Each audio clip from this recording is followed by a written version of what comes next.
Mateus capítulo de número 26, verso 31, a palavra de Deus diz: então Jesus lhe disse: esta noite todos vós vos escandalizareis comigo, porque está escrito: ferirei o pastor e as ovelhas do rebanho ficarão dispersas. Mas depois da minha ressurreição, irei adiante de vós para a Galileia. Disse-lhe Pedro: ainda que venhas a ser um tropeço para todos, nunca o serás para mim. Replicou-lhe Jesus: em verdade te digo que nesta mesma noite, antes que o galo cante, tu me negarás 3 vezes. E disse-lhe Pedro, a resposta de Pedro: ainda que me seja necessário morrer contigo, de nenhum modo te negarei. E todos os discípulos disseram o mesmo. Verso de número 69. Aí nós vamos ver o resultado. Olha o que aconteceu depois disso. Ora, estava Pedro assentado fora do pátio, e aproximando-se uma criada lhe disse: também tu estavas com Jesus, o Galileu.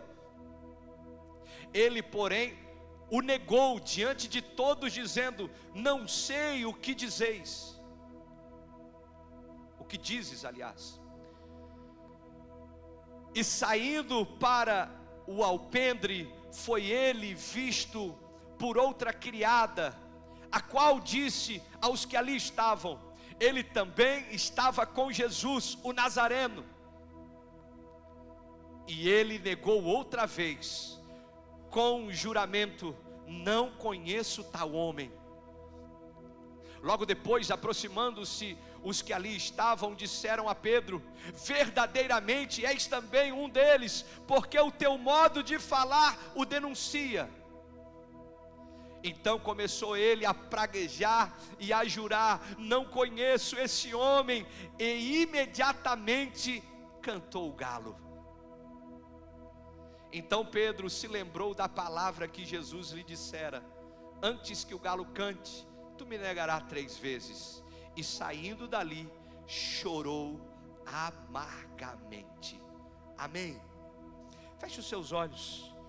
Senhor, obrigado pela tua palavra. Espírito Santo, fala conosco, ministra ao nosso coração. Senhor, enche esse ambiente com a tua glória. Traz o entendimento, a compreensão para aquilo que o Senhor quer falar e a fazer em nós. Nos dá, Senhor, espírito de sabedoria, de conhecimento e revelação da tua palavra, em nome de Jesus. E quem crê diz? Pode tomar o seu assento, fique à vontade. Mateus era filho de Alfeu, também conhecido como Levi. Era um publicano, trabalhava na coleta dos impostos. Depois que teve o encontro com Jesus, a vida dele nunca mais foi a mesma. Mateus largou tudo para seguir o mestre, tornando-se um dos 12 discípulos e apóstolos de Cristo.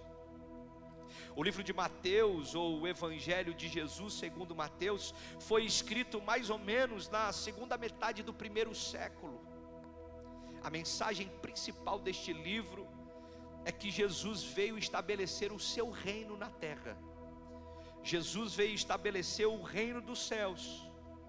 E neste livro nós encontramos muitas preciosidades, feitos extraordinários que Jesus fez, feitos extraordinários que marcaram e marcam a nossa vida. E nesse livro nós encontramos a história que lemos agora, onde Pedro estava com Jesus, com os discípulos à mesa, participaram da última ceia do Senhor, tiveram aquele encontro extraordinário que marcou eles profundamente, onde Jesus estava à mesa partindo pão, dando aos discípulos, dizendo que era o corpo dele. Jesus pega o cálice compartilha com todos, dizendo: esse é o cálice da nova aliança. Naquele instante, naquele momento, a glória de Deus estava naquele lugar, tocando, abençoando, enchendo cada um dos discípulos. Jesus começa a conversar com eles e diz que a hora é chegada, que ele iria se entregar, que a profecia da cruz iria se cumprir. Então Pedro se levanta e diz: de maneira nenhuma, Senhor. Se preciso for, eu vou contigo. Se preciso for, eu morro junto contigo. Então Jesus olha para Pedro e diz: Pedro, ainda nesta noite, antes que o galo cante, tu me negarás 3 vezes, Pedro. E é interessante porque foi exatamente assim que aconteceu. E no último versículo que nós lemos, nós vemos Pedro arrasado, porque de fato se cumpriu segundo a palavra de Jesus. Nós lemos que Pedro chorou amargamente. Pedro não chorou de qualquer jeito, não foi um choro normal. O que Pedro estava fazendo era um choro de amargura, um choro onde a dor era muito grande, onde a frustração era muito grande, a decepção consigo mesmo era muito grande, certamente a dificuldade de se perdoar era muito grande. Era um choro da alma, um choro doído, um choro de amargura. Pedro estava no chão, irmãos, estava jogado às traças, porque ele havia prometido ao mestre, ele havia declarado ao mestre: Senhor, se preciso for, eu vou me entregar contigo, eu morro junto contigo. E não foi isso que ele fez, pelo contrário, ele negou Jesus. Ele disse: eu não conheço. Ele disse: eu não sou o homem que andou com ele por 3 anos. Ele disse: esse homem não faz parte da minha história, eu não o conheço. Era um choro de dor, um choro doloroso da alma. Agora agora a questão é: como Pedro deu a volta por cima? Como Pedro deixou esse lugar de dor e viveu o propósito?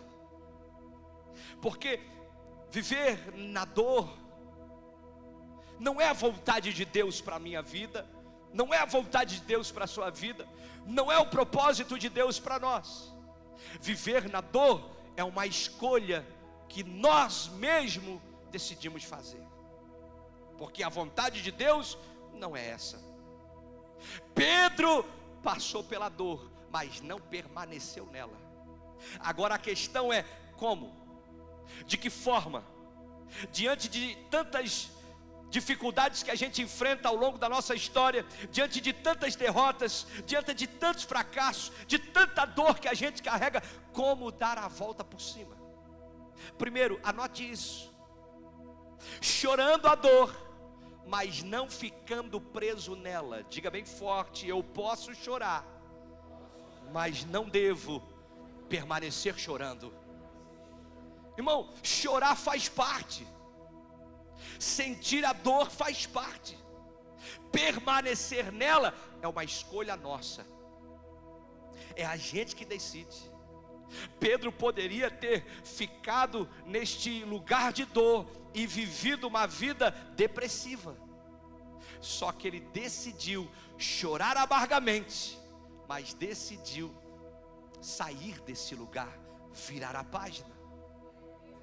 Irmão, chore, sofra a dor do fracasso, mas não fique preso nas lamentações por muito tempo. Não fique preso nesse lugar de lágrimas muito tempo. Aprenda a virar a página, aprenda a começar de novo, aprenda a viver uma nova história. Olha para quem está do seu lado e diga assim: meu lindo, Não, fala mais forte. Fala mais forte. Chacoalha ele e diga assim: meu lindo, Deus quer fazer da tua história uma história de bênção, de milagre. Deus quer fazer a tua história uma história gloriosa. Se você crê nisso, aplaude bem forte o Senhor.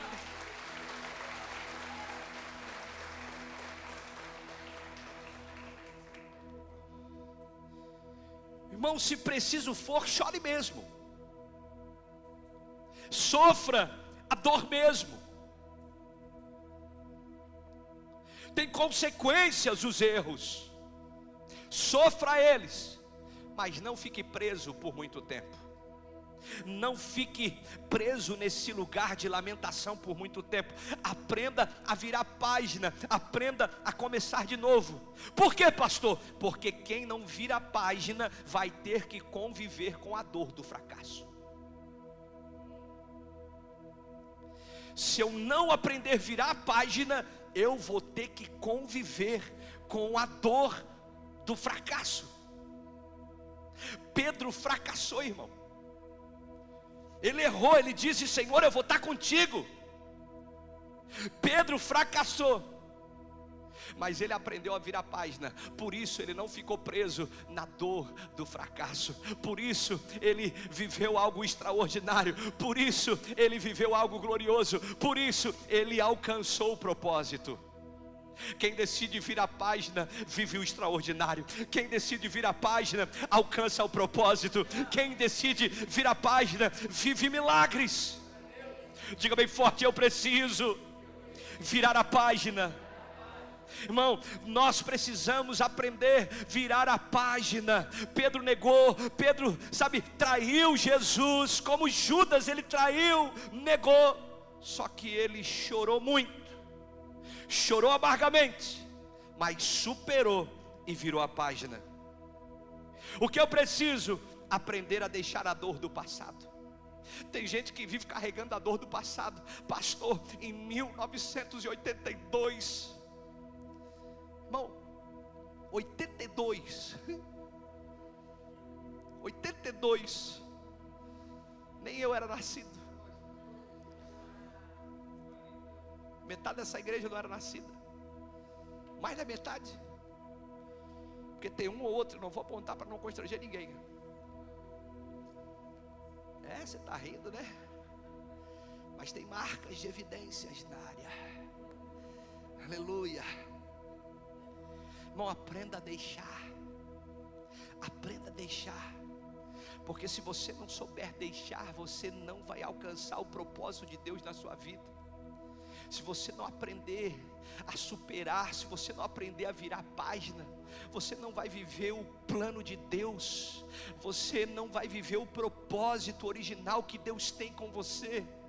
Um dia você vai estar diante dele e ele vai dizer: o que você fez com os talentos que eu te dei? O que você fez com os dons que eu coloquei na tua mão? Não, eu fiquei preso na dor, eu fiquei preso na mágoa, eu fiquei preso. Se a gente não aprender a virar a página, se a gente não sair desse lugar, nós não alcançaremos o propósito que Deus tem para a nossa existência. Aprenda a deixar a dor do passado. Olha o que Isaías escreve, Isaías, capítulo de número 43, verso 18 e 19.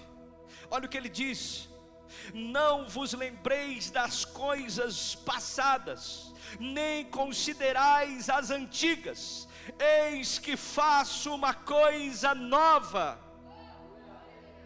Vou repetir: não vos lembreis das coisas passadas, não considerais as coisas antigas. Eis que eu estou fazendo uma coisa nova, diz o Senhor. Eis que eu estou fazendo uma coisa nova, diz o Senhor. Esqueça a dor do passado, esqueça a dor do fracasso, esqueça as mágoas, esqueça quem te feriu, sabe, deixa para trás, vire a página, comece algo novo. Deus está fazendo uma nova história. Participe dessa história nova, pelo amor de Deus. Decida participar desse novo tempo, pelo amor de Deus. Nós precisamos virar a página.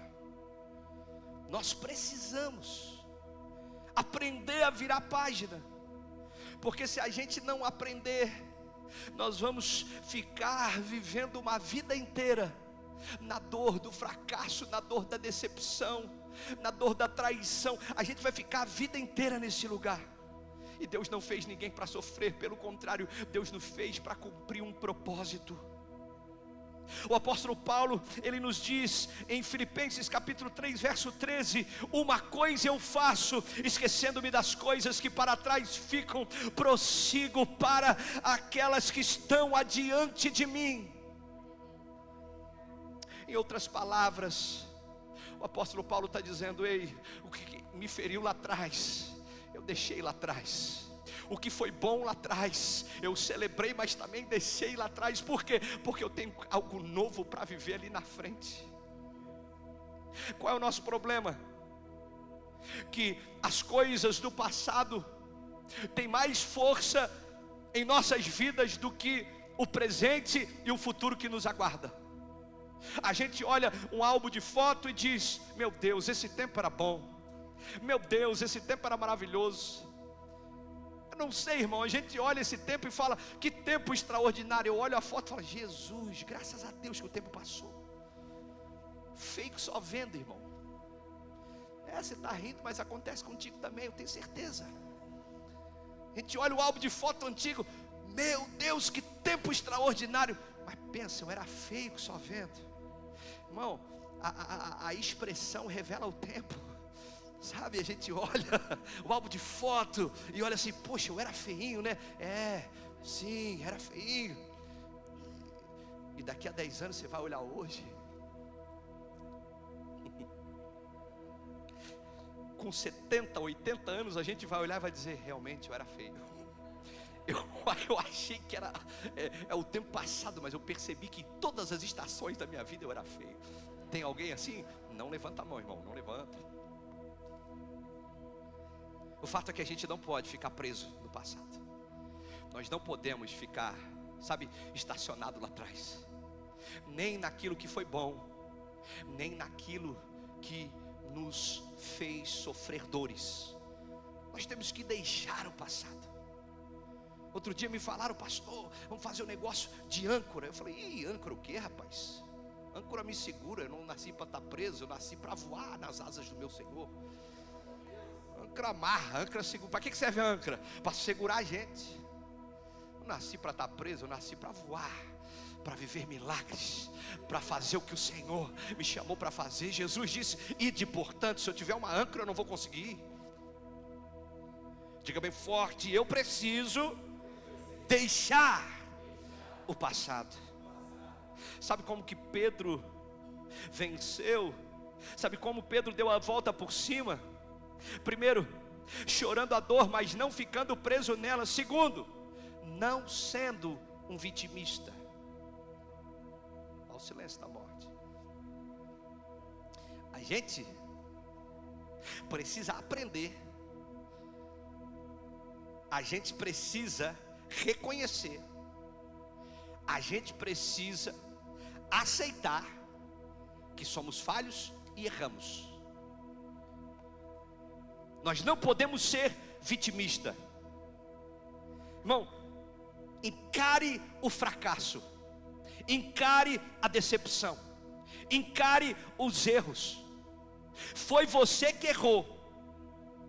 Não coloque a culpa em outra pessoa, não coloque a culpa em ninguém. Assuma os seus erros. Porque pastor, sabe, eu não queria, mas o culpado foi isso, o culpado foi aquilo. Sabe quando você vai vencer o fracasso? Nunca. Porque quem só dá desculpa não serve para muita coisa. Você não nasceu para dar desculpa. Você nasceu para dar resultado, irmão. Você nasceu para dar fruto. Você nasceu para viver o que Deus tem para a sua vida. Pare de dar desculpas. Pare de falar que é o outro. Pare de falar que foi as outras pessoas, que seus erros foi por causa disso ou por causa daquilo. Bata no peito e diga: eu errei, eu fracassei, mas eu estou disposto a acertar. Não coloque a culpa em ninguém. Assuma os seus erros. E você precisa também aprender a valorizar os seus acertos. Porque tem gente que entra nessa de vitimismo de uma forma tão grande. Uma piedade, uma autopiedade. Ninguém gosta de mim. Ninguém me quer. Eu sou um estrovo para todo mundo mesmo. Minha casa está desse jeito porque é culpa minha. Vitimista. Enquanto ficar com esse pensamento, com essa mentalidade, não vai viver milagres, não vai sair desse lugar, vai viver andando em círculo. Sabe por que Pedro viveu o propósito? Porque ele não colocou a culpa em ninguém. Eu neguei. O texto vai dizer que não só Pedro, não foi só Pedro, nós lemos no texto, Pedro e os outros discípulos negaram Jesus. Só que a gente só fala de Pedro. Por quê? Porque Pedro bate no peito e fala: eu errei. E os outros? O problema é deles. Eu fiz a escolha. Eu disse que eu não conhecia Jesus. Foi eu quem neguei. Pedro bateu no peito. Não foi vitimista. Agora, há muita gente com esse problema. Irmão, um dos piores e mais terríveis problemas na vida de alguém é o vitimismo. Entenda isso. Um dos piores problemas, um dos mais terríveis problemas na vida de alguém é o vitimismo. Por quê? Porque o vitimismo é um tipo de problema que impede a transformação da pessoa. A pessoa nunca acha que errou. Sempre foi a culpa dos outros. Sempre foi os outros que erraram com ela. Sempre foi por um fator externo. O vitimista ele tem uma autopiedade, ele é fora do normal. Nunca deixa ninguém ajudar na restauração da sua ferida. Pelo contrário, ele vive se lamentando.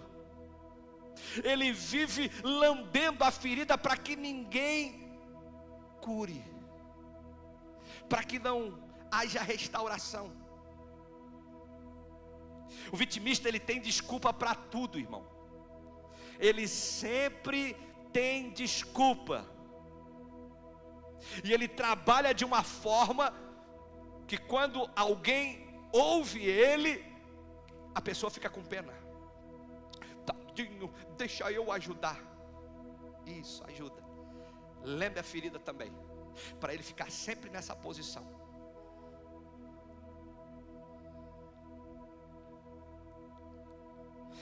O vitimista ele consegue fazer com que os outros tenham pena dele. E de fato é uma pena, porque com essa característica ele não vai alcançar nada, não vai viver o propósito, porque ele não assume os seus erros, ele não assume as suas falhas, os defeitos, ele não assume. E quem não sabe que errou, não quer mudar. Quem não sabe aonde falhou, quem não sabe que falha, acha que está certo e vive a vida como se tudo tivesse bem, e não é. Então, em nome de Jesus, se hoje você quer dar a volta por cima, se você está entendendo a mensagem, não seja vítima, assuma os seus erros, se arrependa para você avançar, se arrependa para você viver o novo de Deus. Provérbios capítulo de número 28, verso 13, a palavra vai dizer: o que encobre as suas transgressões nunca prosperará, mas o que confessa e deixa alcançará misericórdia. O vitimista que encobre os seus erros, nunca prosperará. Não é o pastor que está falando, é a Bíblia. Agora, quem se arrepende, quem sabe que errou, quem confessa e deixa, esse alcança a misericórdia. Eu quero declarar essa bênção sobre nós, eu quero declarar essa bênção sobre esta casa. Este lugar será lugar onde nós vamos de verdade falar para Deus dos nossos erros, nós vamos confessar os nossos pecados, nós vamos dizer: eu errei, eu falhei, a culpa é minha. Eu não transfiro a culpa para as coisas externas, eu não transfiro a culpa para outras pessoas, sabe? Eu não coloco a culpa em Satanás, a culpa é minha, o erro foi meu, a escolha foi minha. Mas eu estou aqui confessando para dizer que eu quero mudança, eu quero viver algo novo, eu quero viver o sobrenatural. E sabe o que vai acontecer com você? A Bíblia vai dizer que o Senhor liberará perdão, misericórdia, graça e favor sobre você, em nome de Jesus. Diga bem forte: eu não sou vítima.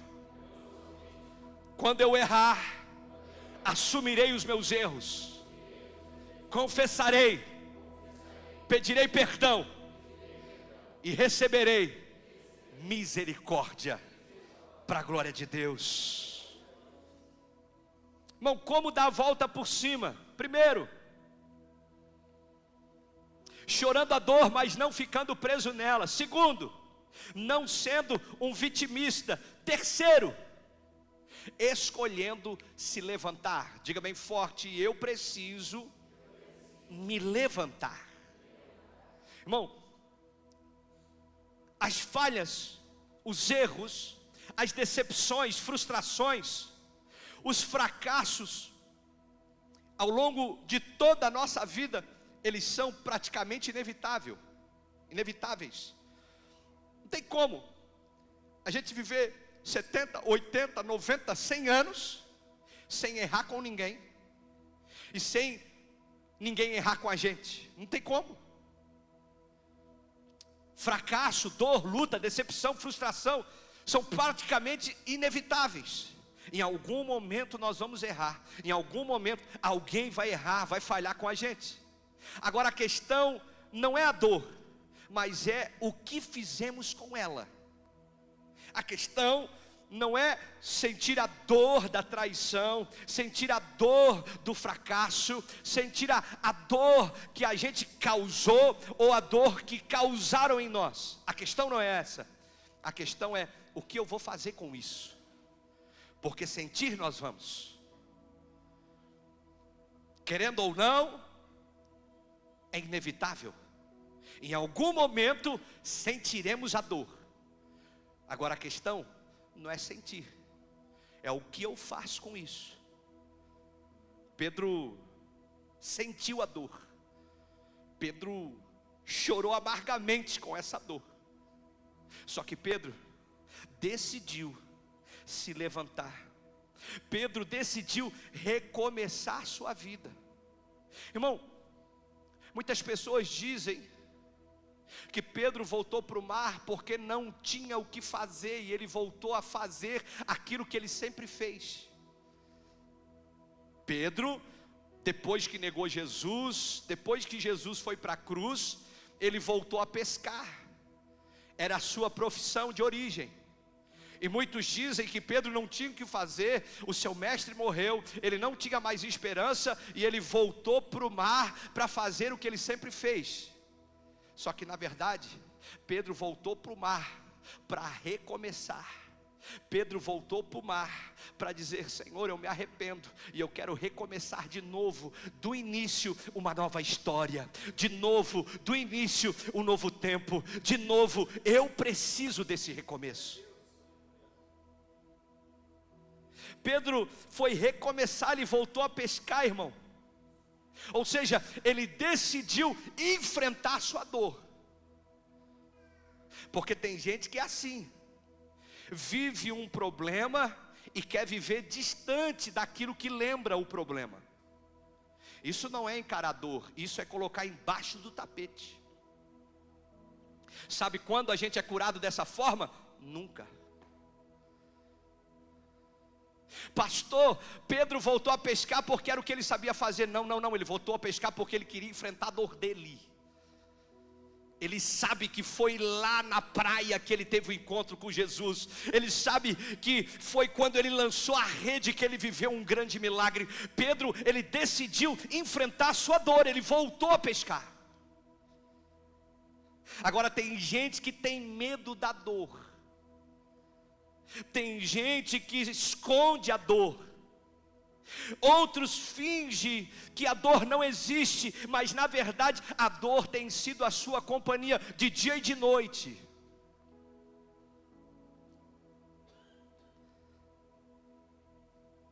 Tem gente que se faz de forte, mas na verdade por dentro está fragilizado por causa de tantos ferimentos. Só que Deus te viu. Deus te viu. E por isso Ele te trouxe aqui. Porque Ele não te fez para sofrer. Ele não planejou a sua vida para a dor. Ele preparou você para viver o propósito do céu na terra. Você não vai ficar paralisado nesse lugar de sofrimento. Você não vai ficar paralisado nesse ambiente de amargura. Você não vai ficar paralisado nesse lugar de dor absoluta. Deus quer limpar o seu coração. Deus quer limpar sua alma. Deus quer sarar as tuas feridas. Deus quer mudar a sua história. Pastor, o que eu preciso? Decidir. Sim, você precisa decidir se levantar. Esconder a dor é como se estivesse caído. Fingir que nada aconteceu é como se você estivesse no chão.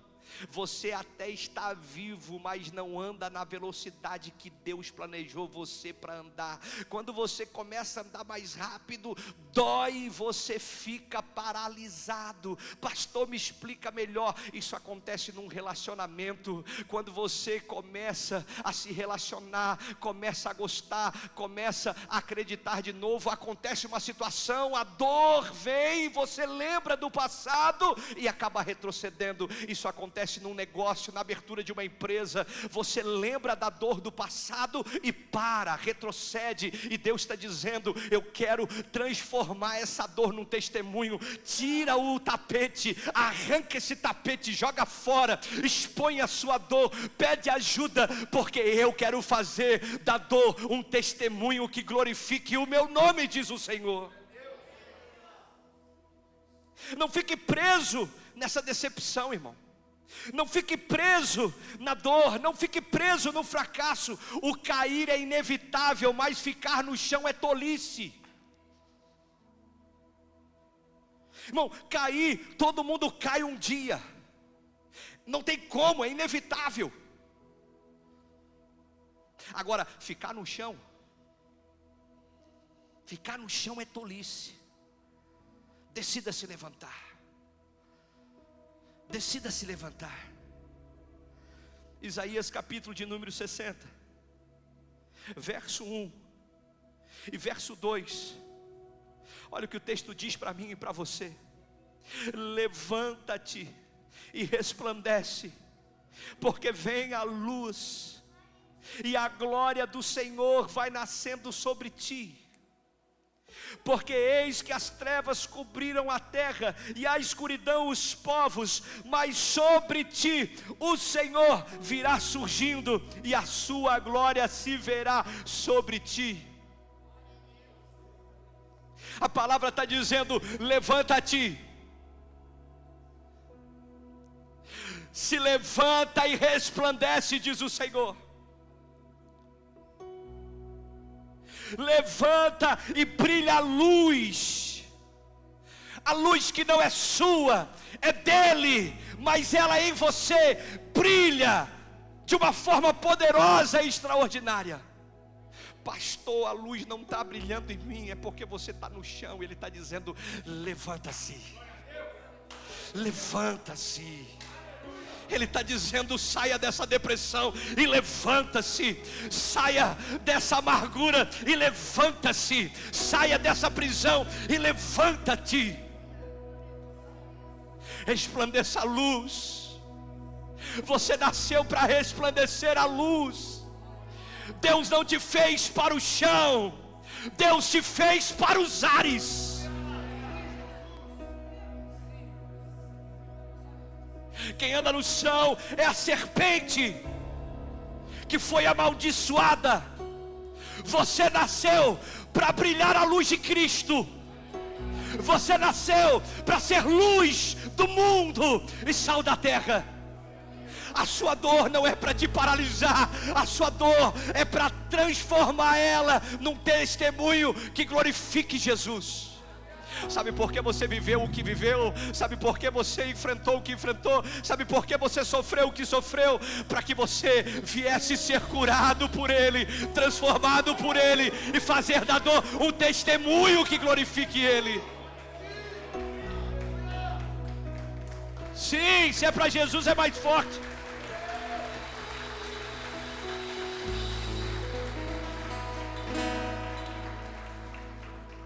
Levanta e resplandeça, irmão. Levanta e resplandeça. Há uma luz brilhando, e essa luz precisa resplandecer na sua vida. Você nasceu para resplandecer a glória de Deus na terra. Satanás não vai roubar isso. Satanás não vai roubar o plano original de Deus para a sua vida. Então é hora de se levantar e resplandecer. A escuridão tentou te paralisar. A dor escura tentou impedir a luz de Deus. Mas Deus não te fez para ficar na escuridão e nas trevas. O Senhor te chamou para levantar e resplandecer a glória dele na terra. A ordem não é ficar no chão, a ordem é: levanta-te. Levanta-te. A ordem é: levanta-te. Irmão, em nome de Jesus, faça do problema um testemunho. Não esconda. Não esconda. Faça do problema um testemunho. Seja curado, seja renovado. Faça da decepção, da traição, do fracasso um testemunho que glorifique ao Senhor. Levanta para resplandecer a glória. Levanta para iluminar. Levanta para levar a luz às pessoas que estão cativas. Levanta para brilhar a luz de Cristo nos ambientes escuros da terra. Deus não te chamou para ficar preso. Deus não chamou para te ficar paralisado. Deus te chamou para levantar e resplandecer. Levantar e resplandecer, levantar e resplandecer, levantar e resplandecer. Deus te chamou para levantar e resplandecer.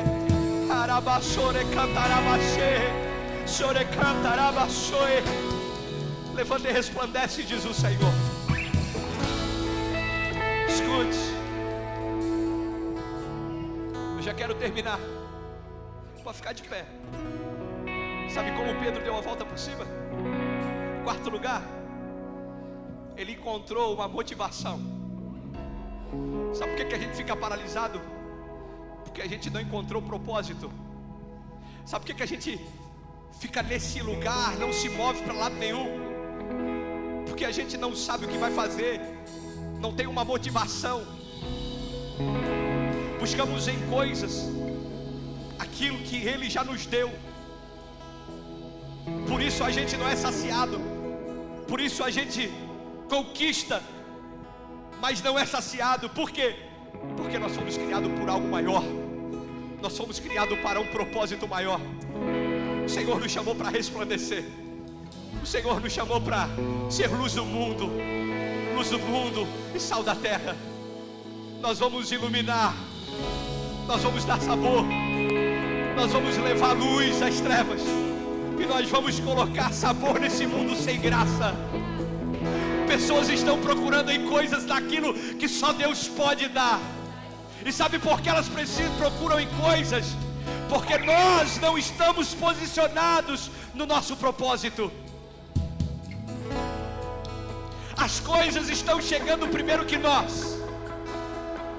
O desejo, a cobiça está chegando primeiro do que nós. Sabe por que elas querem coisas? Porque a igreja está paralisada. Mas Deus hoje nos trouxe para nos dar o entendimento, para encher o nosso coração. E juntos nós vamos marcar essa geração. Juntos nós vamos transformar os ambientes. Juntos nós vamos dar sabor nesse mundo sem graça. Juntos nós vamos iluminar as trevas, e as trevas se dissiparão. Em nome de Jesus. Toca na pessoa que está do seu lado e diga: Deus vai te usar poderosamente. Toca na outra pessoa e diga: se prepare, porque é hora de resplandecer. Irmão, sabe como Pedro deu a volta por cima? Encontrando um propósito. Você precisa encontrar o teu propósito. Você precisa encontrar uma motivação e focar nela. Foque nela. Não viva a sua vida de qualquer jeito. A gente se distrai e acaba vivendo a vida de qualquer forma, de qualquer jeito. Mas nós precisamos encontrar um motivo para a nossa existência. Eu preciso encontrar o motivo para qual eu nasci.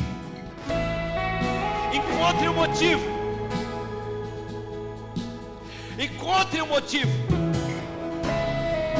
Vou repetir: encontre o motivo. Porque quando você encontra o motivo, a sua vida nunca mais será a mesma. Pedro, ele encontrou o motivo da existência dele. Ele encontrou o motivo. Ele entendeu a sua chamada. Quando nosso amado Jesus disse: tu és Pedro, e sobre esta pedra eu edificarei a minha igreja, e as portas do inferno não prevalecerão contra ela. Pastor, eu não sei o motivo da minha existência. Deus te trouxe aqui para que você viesse descobrir. Pastor, qual é o motivo? Tu és Pedro. Tu és Pedro.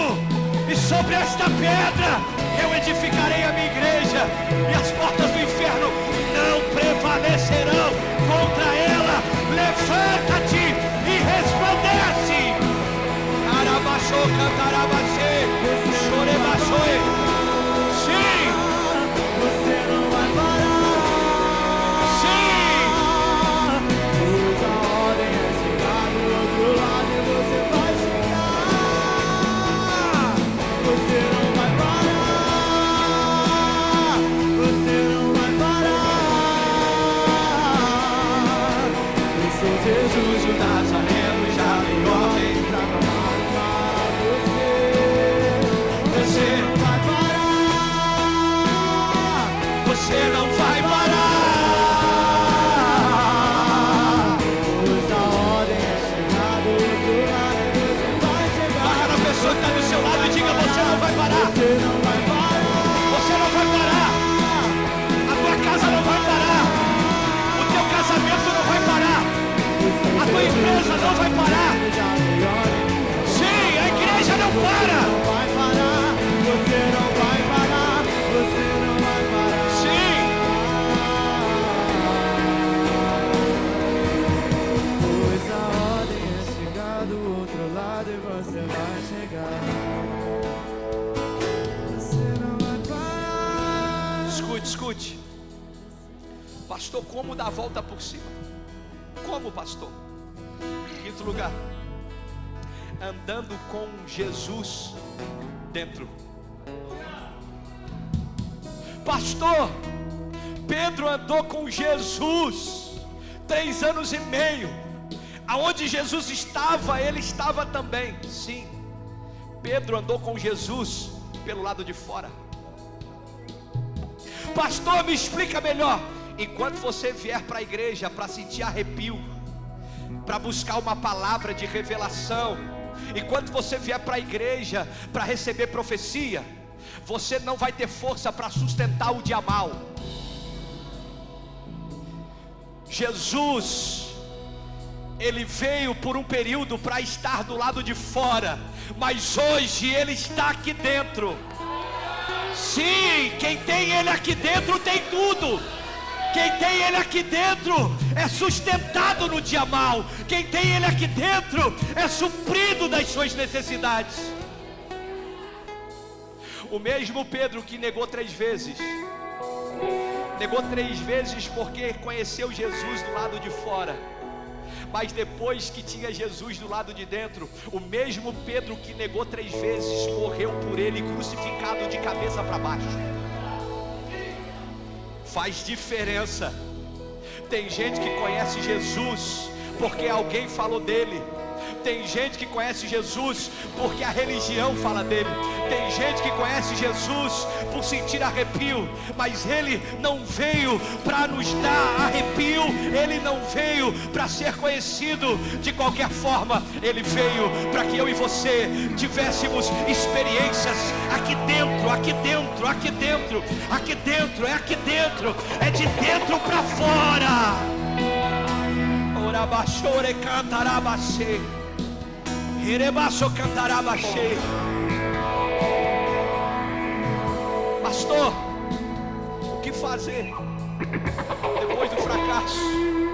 O que eu faço depois do dia mal? O que eu faço depois da traição? O que eu faço depois das demandas ruins que a vida me trouxe? Deus te chama, levanta-te, dá a volta por cima aí. Sim, faça disso tudo um grande testemunho. Levanta-te, dá a volta por cima. Chore a dor do fracasso, mas não fique preso nela por muito tempo. Não seja um vitimista. Escolha se levantar.